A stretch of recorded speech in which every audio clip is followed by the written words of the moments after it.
James David Vance rentre dans la course à la Maison-Blanche. Adoubé colistier de Donald Trump, celui qui deviendra peut-être le prochain vice-président des États-Unis est décrit comme un champion de la cause conservatrice. Je pense que Vance a vécu la quintessence de l'histoire du rêve américain. Je pense qu'il est capable d'apporter le même succès que celui qu'il a connu en partant de rien, en venant des Appalaches et en réussissant à un niveau que personne ne pouvait imaginer. Du haut de ses 39 ans, James David Vance a connu une ascension fulgurante dans le Parti républicain. Ancien militaire, passé par un cabinet d'avocats, puis un fonds d'investissement, il s'est fait connaître d'abord par l'écriture d'un best-seller et comme fervent critique de Donald Trump lors de sa campagne de 2016. Je n'arrive pas à supporter Trump. Il est nocif et il mène la classe ouvrière blanche vers un endroit très sombre.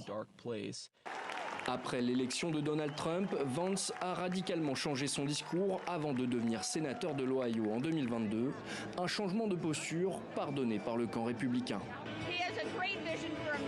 Il a une grande vision pour l'Amérique, il est très fort. Nous sommes convaincus qu'il sera capable de prendre la présidence dans 4 ans, ce qui est important si vous êtes vice-président, car tout peut arriver.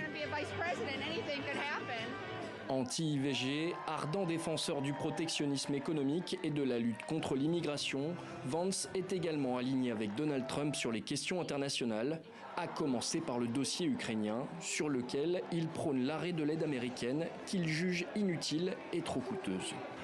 La Russie n'aurait pas envahi l'Ukraine si Donald Trump avait été président. Même beaucoup de mes collègues démocrates sont d'accord en privé avec cela. Mais voici le problème, nous avons maintenant dépensé 200 milliards de dollars, mais pour quel objectif ? Côté démocrate, la réaction ne s'est pas fait attendre. Avant de s'envoler pour le Nevada, le président américain Joe Biden, candidat à sa réélection, répondait aux journalistes sur le choix de Vance à la vice-présidence. C'est un clone de Trump sur les sujets, un clone de Trump sur les dossiers. Je ne vois donc pas de différence. L'équipe Trump a maintenant moins de 4 mois pour faire mieux connaître James David Vance de l'électorat américain.